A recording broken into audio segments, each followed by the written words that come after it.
अस्सलाम वालेकुम व्यूअर मैं ਤੁਹਾਡਾ भाई ਤੁਹਾਡਾ ਵੀਰ ਆबिद हुसैन ਤੁਸੀਂ ਵੇਖ ਰਹੇ ਹੋ ਵਿਲੀ ਵਲੌਗਸ।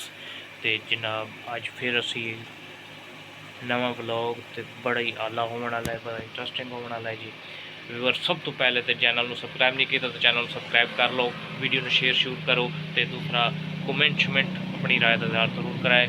तो जनाब सोशल मीडिया तो इन शेयर करो, इन करो जी थोड़ा निकल जावे। तो अज की वीडियो जनाब असी दुकान पर खड़े हैं जनाब, तो मौसम बड़ा ही प्यारा है, इंज धोपे धूड़ा निकलियाँ खड़ियाँ रस्ते दियाँ, गर्मी की हद मुक्की खड़ी है जनाब। ਵੀਰ ਸਾਹਿਬ ਤੁਹਾਨੂੰ ਜ਼ਰਾ ਵੀ ਵਿਖਾਣੇ ਤੇ ਇੱਕ ਅਸੀਂ ਵੀ ਫਿਰ ਗਰਮੀ ਦਾ ਇਲਾਜ ਜੁਗਾੜ ਲਾਏ, ਉਹ ਵੀ ਤੁਹਾਨੂੰ ਵਿਖਾਣੇ। ਉਹ ਐਂਡ ਤੇ ਵਿਖਾਸੋ ਤੁਸੀਂ ਨੱਸ ਜਾਂਦੇ ਹੋ। ਤੇ ਬਾਕੀ ਜਨਾਬ ਇਸ ਟਾਈਮ ਤਕਰੀਬਨ 11:30 ਦਾ ਟਾਈਮ ਹੈ ਤੇ ਸਵੇਰ ਨਾਲ ਹੀ ਬੜੀ ਗਰਮੀ ਹੁੰਦੀ ਹੈ। ਵੇਖੋ ਜੀ ਅਸੀਂ ਸੋਲਰ ਪਲੇਟ ਲਾ ਕੇ ਰੱਖੀ ਹੋਈ ਹੈ ਜਨਾਬ।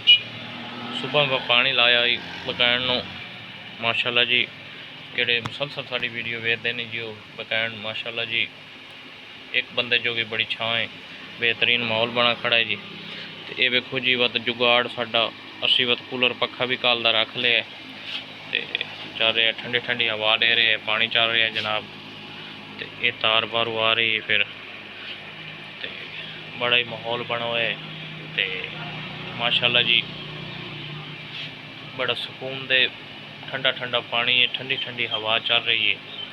तो तुसी सुनाओ कैसी गर्मियाँ गुजर रही हैं मेरे व्यूअर दियाँ, कमेंट ज़रूर दसना है जी। तुहाडे कोल के हालात हैं गर्मी दे ते कैसी जिंदगी गुजर